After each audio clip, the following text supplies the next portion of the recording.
is being recorded. हरे कृष्णा। आप सभी भक्तों का हार्दिक स्वागत है हमारे कार्यक्रम गीता श्लोक स्मरणम में।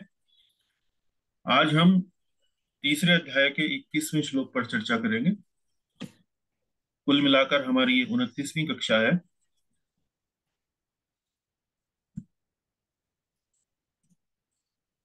आरंभ करते हैं मंगलाचरण प्रार्थनाओं से।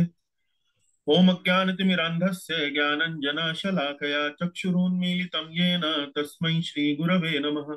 श्रीचैतन्यमनोभीष्टं स्थापितं येन भूतले स्वयं रूपः कदा मह्यं ददाति स्वपदान्तिकम्। वन्देऽहं श्रीगुरोः श्रीयुतपदकमलं श्रीगुरून् वैष्णवांश्च श्रीरूपं साग्रजातं सहगण रघुनाथान्वितं तं सजीवं साद्वैतं सावधूतं परिजनसहितं कृष्णचैतन्यदेवं श्रीराधा कृष्णपादान् सहगण ललिता श्रीविशाखान्वितांश्च। हे कृष्ण करुणा सिंधो दीनबंधो जगत्पते गोपेश गोपिका कांत राधा कांता नमोस्तुते। तप्त कांचन गौरांगी राधे वृंदावनेश्वरी वृषभानुसुते देवी प्रणमामि हरिप्रिये। वाञ्छाकल्पतरुभ्यश्च कृपा सिन्धुभ्य एव च पतितानां पावनेभ्यो वैष्णवेभ्यो नमो नमः। जय श्री कृष्ण चैतन्य प्रभु नित्यानंद श्री अद्वैत गदाधर श्रीवासादि गौर भक्त वृंद। हरे कृष्ण कृष्ण कृष्ण हरे हरे हरे राम राम राम हरे हरे। उन्हें एक बार फिर आप सभी भक्तों का हार्दिक स्वागत। तो आरंभ करते हैं हमारे चिर परिचित सत्र से। श्लोकों को स्मरण क्यों करें। तो ये हम बार बार क्यों करते हैं, ताकि हमें प्रेरणा बनी रहे श्लोक स्मरण की। तो मैं आग्रह करना चाहूंगा निधि माता जी से। निधि माता जी, आप क्या ये स्क्रीन पर जो दिखाया जा रहा है क्या आप पढ़ सकती हैं? जी प्रभु जी। नंबर 1, यह महान भक्तों की मूल रचनाएं हैं तथा हमारी चेतना पर आध्यात्मिक प्रभाव छोड़ती हैं। नंबर 2, ये गागर में सागर के समान हैं, इनसे कम शब्दों में महत्वपूर्ण शिक्षा मिलती है। नंबर 3, इनसे शास्त्र चक्षु शास्त्र दृष्टि का विकास होता है। नंबर 4, इनसे हमारा व्याख्यान प्रवचन प्रामाणिक बनता है। नंबर 5, भगवान से प्रार्थना करने में श्लोक स्मरण सहायक होता है। नंबर 6, श्री कृष्ण का स्मरण तथा उनके प्रति प्रेम अभिव्यक्त करने में यह सहायक होता है। नंबर 7, कठिन समय मृत्यु सहित में यह हमें बचाता है। नंबर 8, अगले जन्म में भी यह सहायक होता है, गजेंद्र मोक्ष की कथा। नंबर 9, श्रील प्रभुपाद द्वारा अनुशंसित है। नंबर 10, गेय होने के कारण श्लोकों का उच्चारण अत्यंत सुखद लगता है। जी, तो ये 10 बिंदु हैं। ये 10 बिंदु आप देखिए, श्लोकों को स्मरण करने का जो लाभ हमको मिलता है वो यहाँ पर लिखे गए हैं। और इनके ऊपर विस्तार से हमने अपने गीता श्लोक स्मरण की जो श्रृंखला में जो हम ये कक्षाएं कर रहे हैं, वो जो सबसे पहली कक्षा है उसमें हमने विस्तार से इनका व्याख्या की है। तो यदि कोई व्यक्ति उन्हें एक बार फिर से सुनना चाहता है तो वो उस वीडियो को देख सकता है। यूट्यूब पर वो अवेलेबल है। तो चलिए हम आगे चलते हैं। और आज का ये जो विषय है, गीता का तीसरे अध्याय का 21वां श्लोक। बड़ा सुंदर श्लोक है, बड़ा प्रचलित श्लोक भी है, समझने में बड़ा सरल है, इतना कठिन नहीं है। और श्लोक अब आपके सामने स्क्रीन पर आप देख सकते हैं।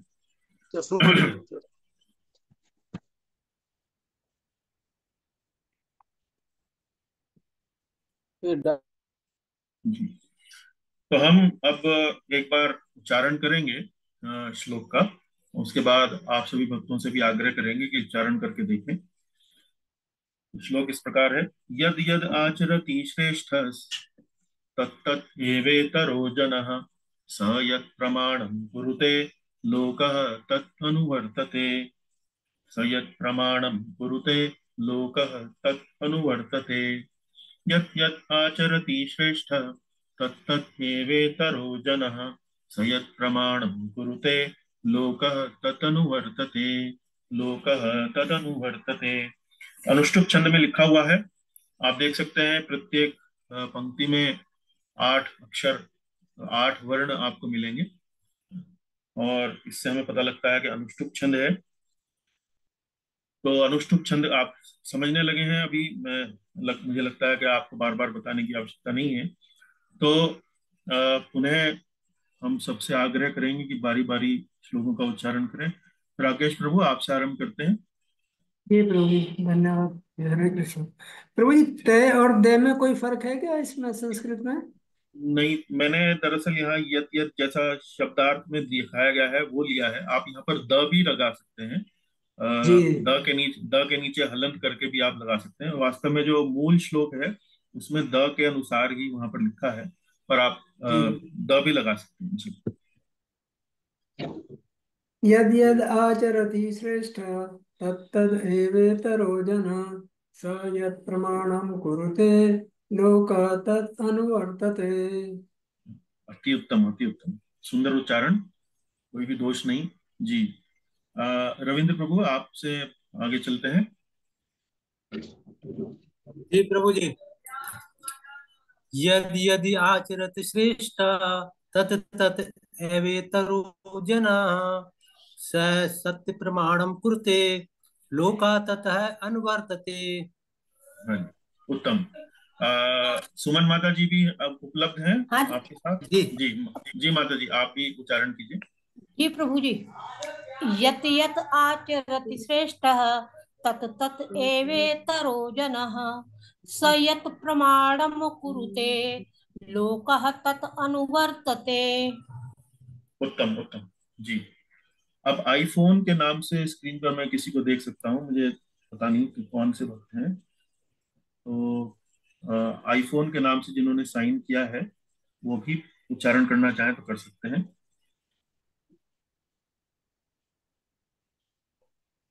कोई बात नहीं, चलिए। निधि माता जी, अब आपकी बारी है, आप उच्चारण करना चाहें तो। जी प्रभु जी। यत् यत् आचरति श्रेष्ठः तत्तत् एवेतरो जनाः स यत् प्रमाणं कुरुते लोका तत् अनुवर्तते। उत्तम, उत्तम, उत्तम। अ, जयमाला माता जी, आज आप हियरिंग मोड पे नहीं है। आज शायद आप उच्चारण करने के लिए उपलब्ध हैं, आप करना चाहती हैं तो कर सकती हैं जी। हरे कृष्ण। हरे यत् कृष्ण। यत् आचरति श्रेष्ठ तत्तत् एवेतरो जना स यत् प्रमाणं कुरुते लोकः तत् अनुवर्तते। अति उत्तम, अति उत्तम, सुंदर। पद्मा माता जी, अब आपकी बारी।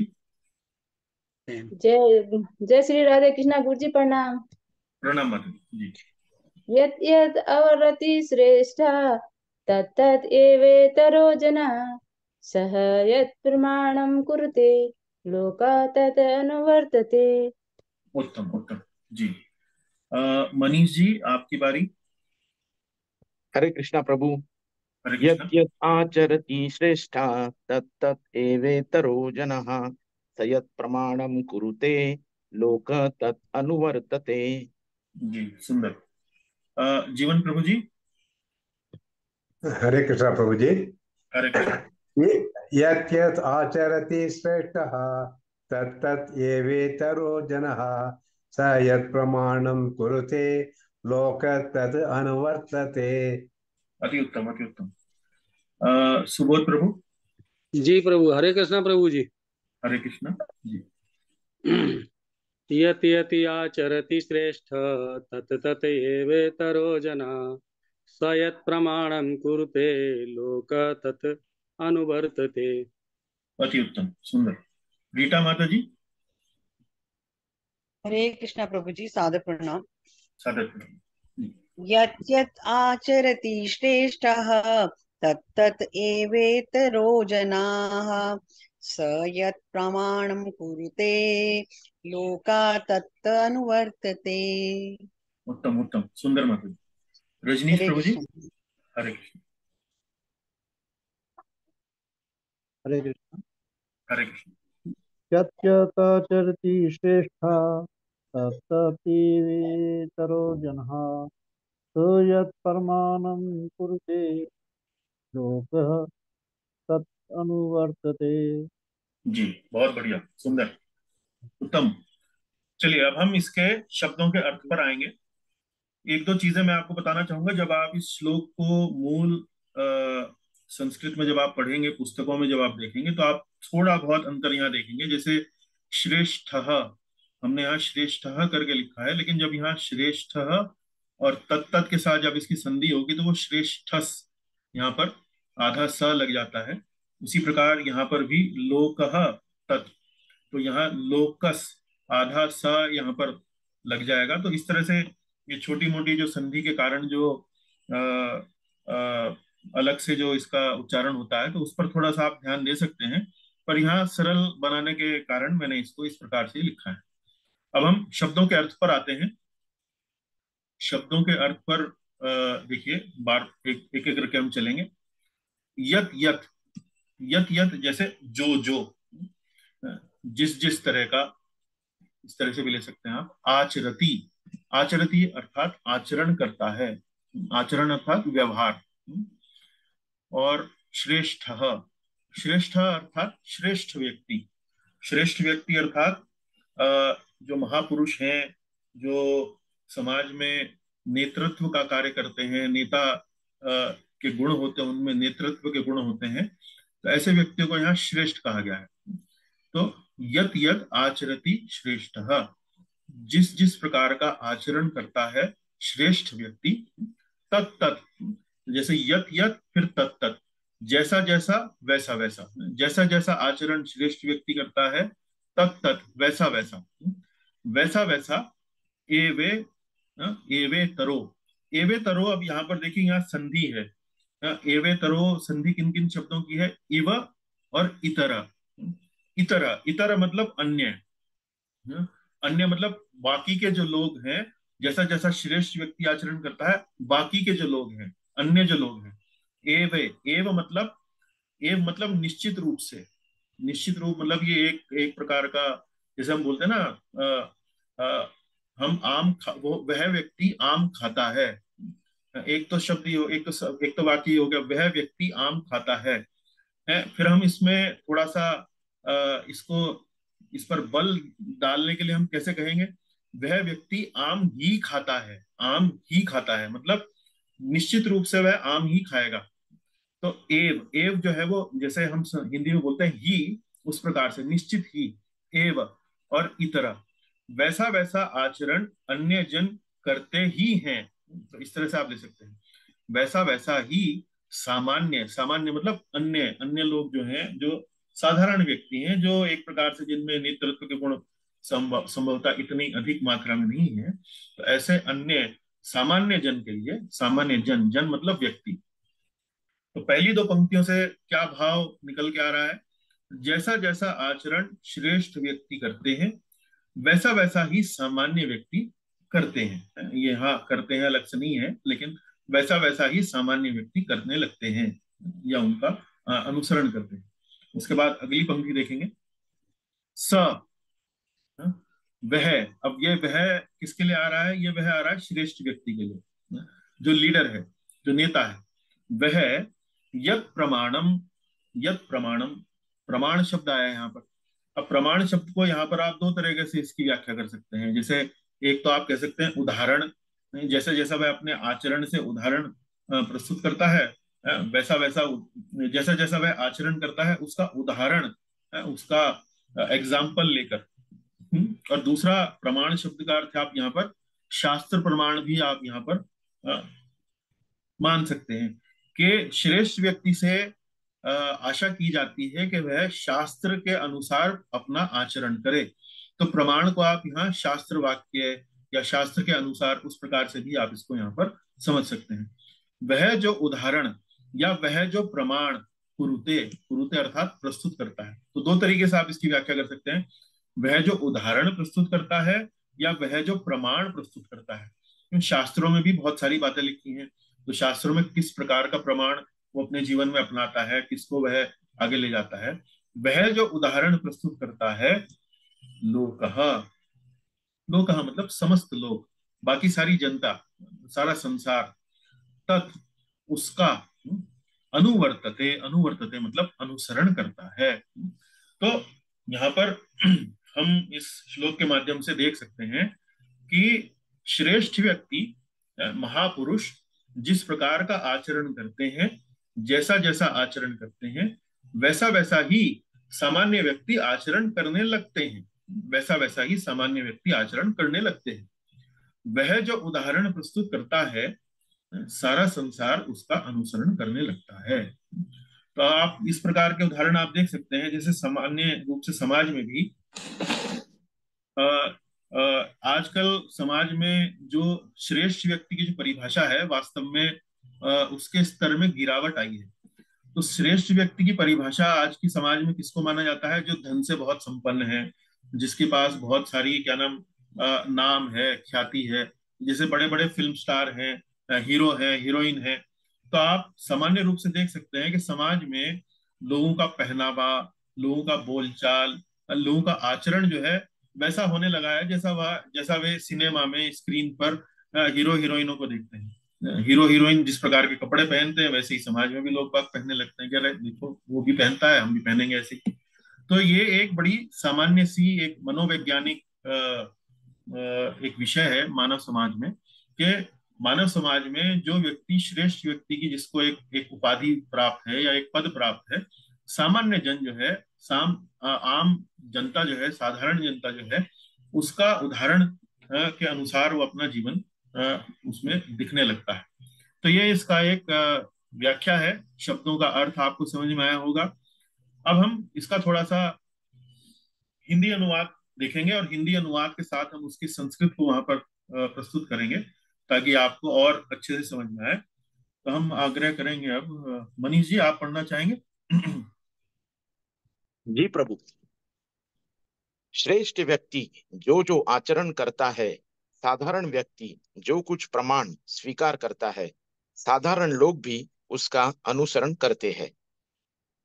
जी सुंदर। श्रेष्ठ व्यक्ति जो जो आचरण करता है, साधारण व्यक्ति जो कुछ प्रमाण स्वीकार करता है, साधारण लोग भी उसका अनुसरण करते हैं। तो पिछले स्लाइड में हमने यहाँ प्रमाण का जो उसके जो अर्थ किया वो उदाहरण था, लेकिन यहाँ इस स्लाइड में हमने प्रमाण शब्द को प्रमाण के रूप में ही प्रस्तुत किया। तो हमने जैसे आपको बताया, प्रमाणम शब्द को आप उदाहरण के रूप में भी इसका अनुवाद कर सकते हैं, और प्रमाण शब्द का अनुवाद जो है आपको प्रमाण के रूप में भी इसका अनुवाद कर सकते हैं। प्रमाण के रूप में इसका अनुवाद जो है थोड़ा अधिक सटीक है, क्योंकि जो कई बार ऐसा भी देखने को मिलता है कि किसी ऐसे कोई व्यक्ति जो श्रेष्ठ होता है समाज में, उसका उदाहरण शास्त्र के अनुसार नहीं होता है। तो वास्तव में शास्त्र ही एक प्रकार से मार्गदर्शक सिद्धांत प्रस्तुत करते हैं, लेकिन श्रेष्ठ व्यक्तियों से आशा की जाती है कि वे शास्त्र के अनुसार ही आचरण करें। तो इसलिए प्रमाण शब्द का यहाँ उपयोग किया गया। अब हम आएंगे इस श्लोक के संदर्भ पर। संदर्भ में हम ये देखिए, आपके सामने मैंने यहाँ कुछ बिंदु रखे हैं, 3-4 बिंदु रखे हैं।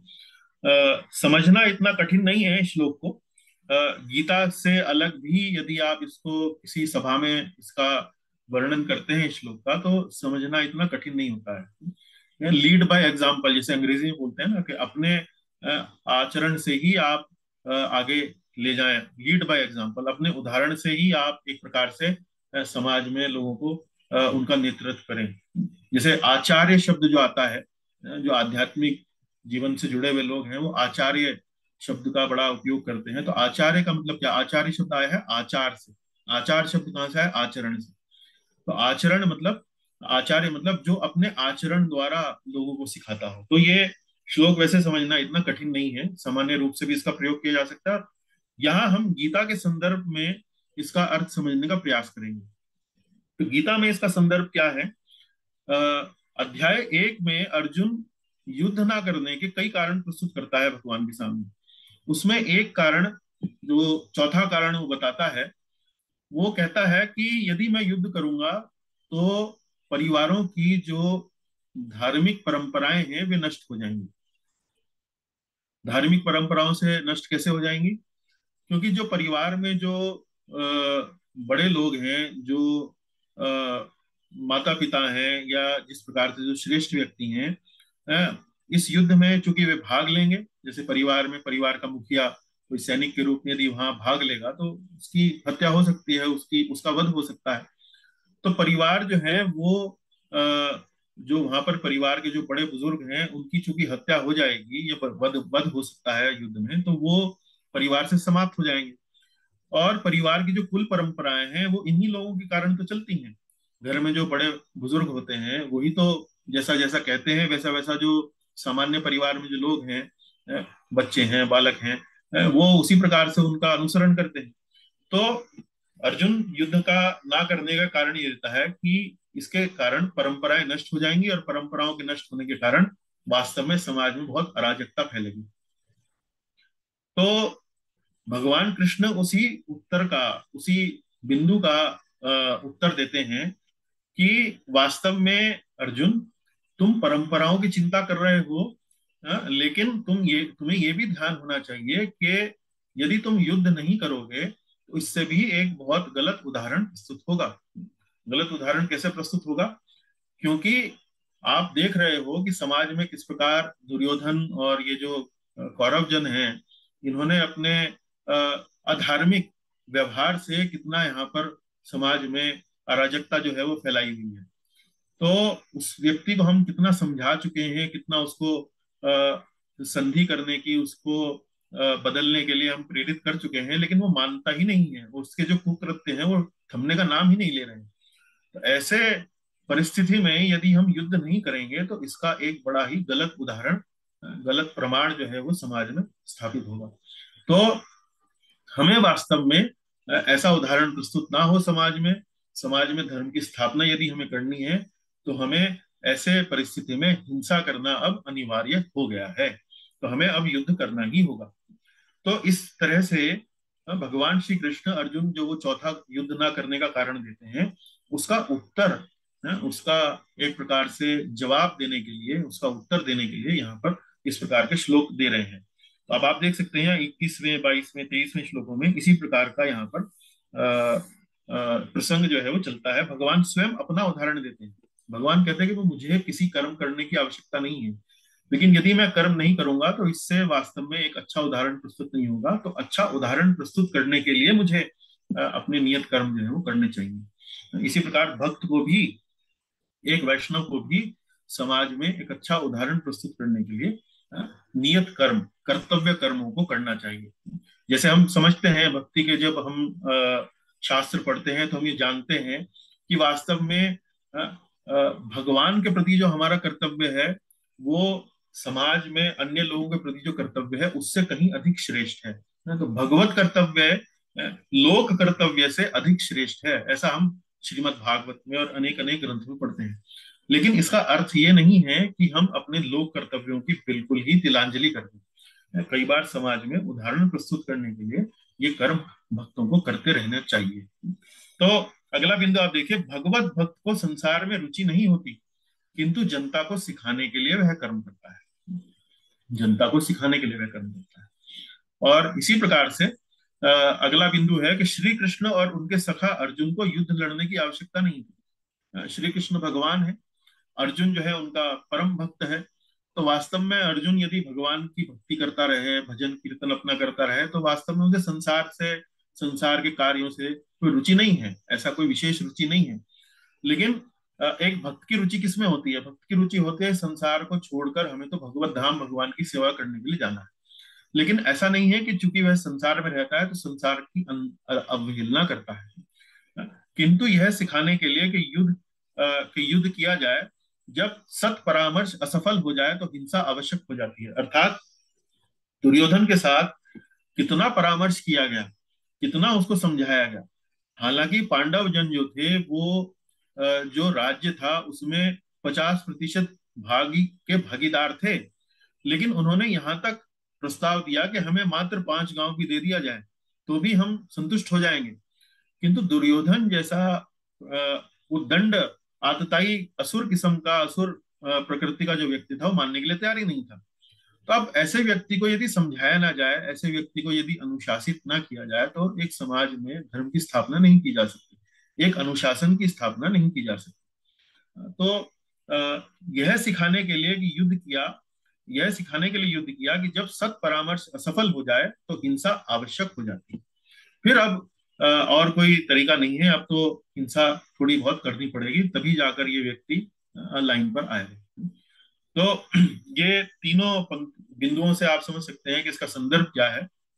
लेकिन अंत में एक बात और, जो प्रमाण शब्द का हमने यहाँ व्याख्या करी, प्रमाण शब्द का एक व्याख्या है उदाहरण, और प्रमाण शब्द की एक व्याख्या है शास्त्र प्रमाण। तो श्रेष्ठ व्यक्तियों के आचरण में यदि आप देखें कि यह शास्त्र सम्मत नहीं है, तो उसका तिरस्कार भी किया जा सकता है। तो शास्त्र ही वास्तव में सर्वोपरि होते हैं। श्रेष्ठ व्यक्ति को चाहिए कि वो शास्त्र के अनुसार ही अपना आचरण करे, किंतु कभी कभी यदि श्रेष्ठ व्यक्ति शास्त्र के अनुसार आचरण नहीं करते हैं, तो उसमें श्रेष्ठ व्यक्ति के उदाहरण का भी हम त्याग कर सकते हैं। इस प्रकार से संदर्भ हम समझते हैं। अब हम आग्रह करेंगे किसी व्यक्ति से कि वो यहाँ पर पढ़ें। तो रीटा माता जी, क्या आप पढ़ना चाहेंगी?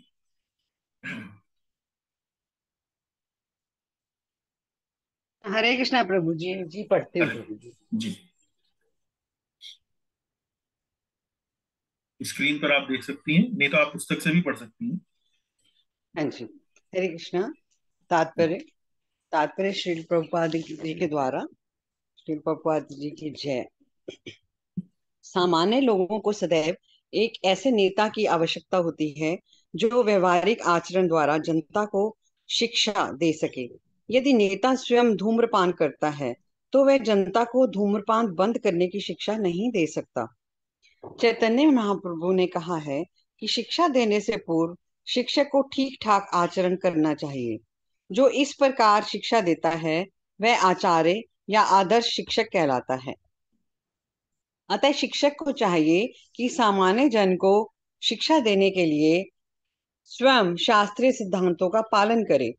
कोई भी शिक्षक प्राचीन प्रमाणिक ग्रंथों के नियमों के विपरीत कोई नियम नहीं बना सकता।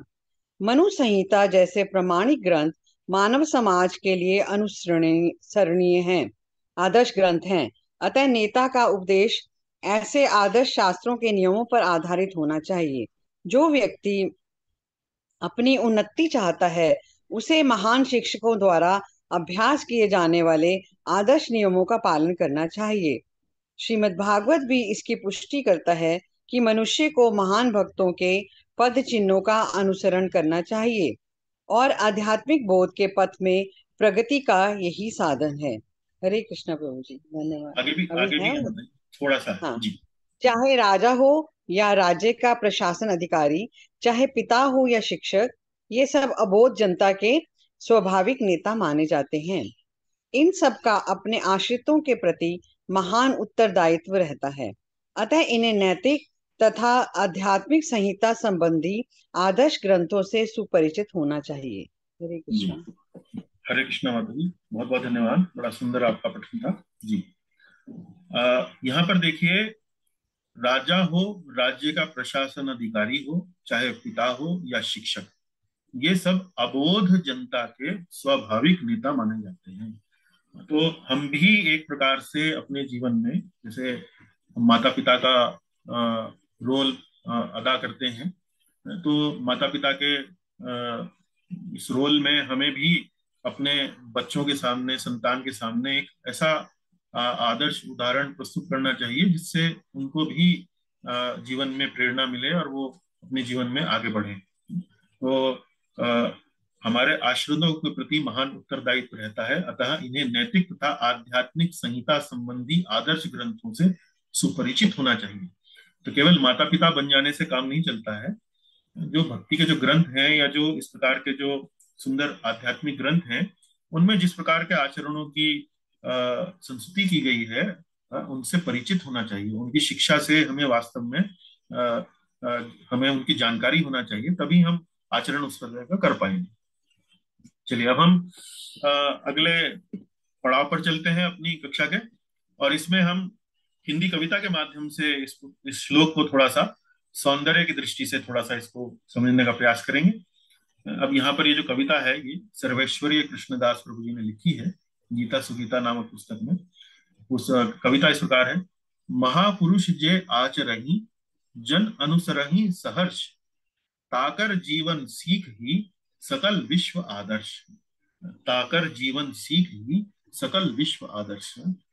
जैसा जैसा वह प्रमाण प्रस्तुत करता है वैसा वैसा सारा समाज सारा विश्व जो है उसको उसका अनुसरण करता है। महापुरुष जे आचरहि, महापुरुष का जिस प्रकार आचरण होता है, जन अनुसरहि सहर्ष, जो जनता है वो सहर्ष रूप से बिल्कुल स्वाभाविक रूप से उसका अनुसरण करती है।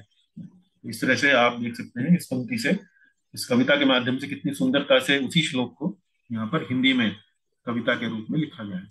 अंग्रेजी कविता के रूप में भी इसको लिखा गया है। कालकंठ प्रभु करके हमारे समाज के वरिष्ठ वैष्णव हैं जिन्होंने कविता लिखी है। Common man perform those deeds which great man introduce, great man set the standards which humanity pursues.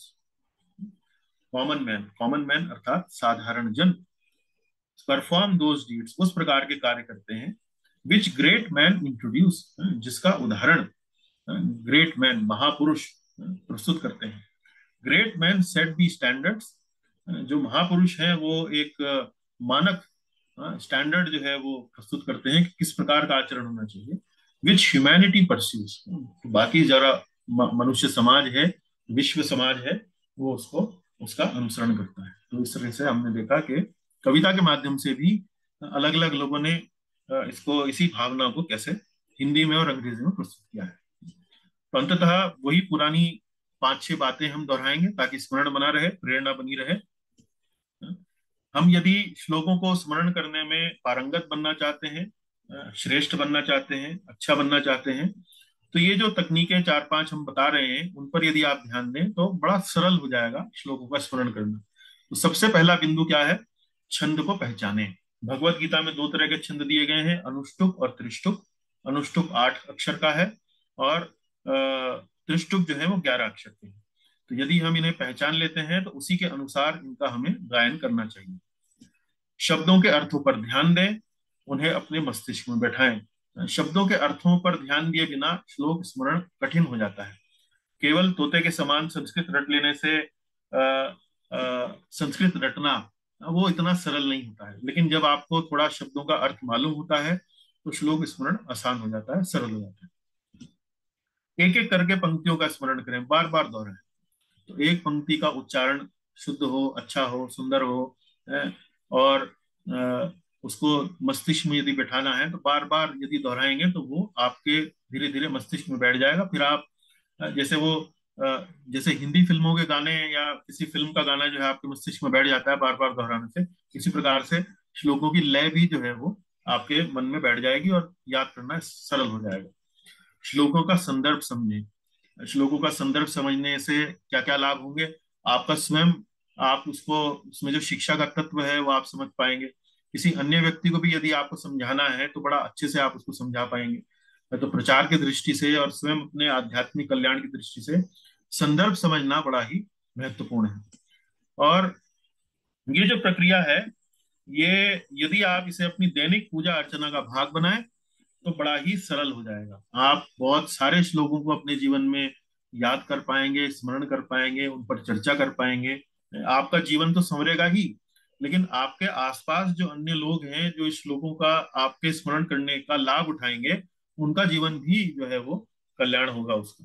तो श्लोक स्मरण को अपनी दैनिक पूजा का अर्चना का भाग बनाएं।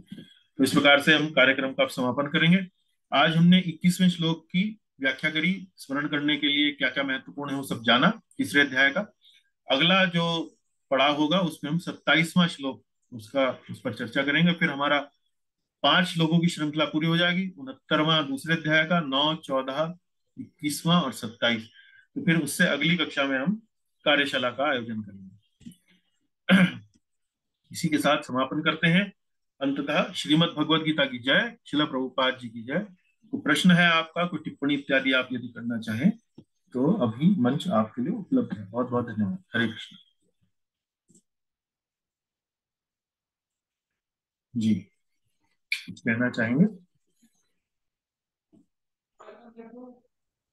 जय श्री राधे कृष्णा गुरु जी। जय श्री राधा कृष्ण माता जी। बहुत ही अच्छा गुरु जी, आज परिवर्तनी एकादशी है। अच्छा, सब हाँ जी, में हाँ परिवर्तन जी, आ गया। एक परिवर्तन ही आ गया। परिवर्तन आ वैसे गया। हर श्लोक में ही आता है, लेकिन जी, आज कुछ ज्यादा ही परिवर्तन आ गया। हाँ, आज आज श्लोक सरल सरल सरल। हाँ जी हाँ जी रजनी गुरु जी, जी। लेडीज है। चलो, हाँ रजनी, आप कुछ कहना चाह रहे हैं? नहीं जी, तो बहुत बढ़िया। जी जी, धन्यवाद जी, सुंदर। अच्छा जी, और कोई टिप्पणी है? चलिए, यदि और कोई टिप्पणी नहीं है तो सभा यही समाप्त करते हैं। अगली सभा में फिर आप उपस्थित हो। बहुत बहुत धन्यवाद। हरे कृष्ण। हरे कृष्णा प्रभु जी। हरे कृष्ण हरे प्रभु जी। कृष्णा प्रभु। हरे कृष्ण। हरे कृष्णा प्रभु जी। हरे कृष्णा। हरे कृष्णा। हरे कृष्ण।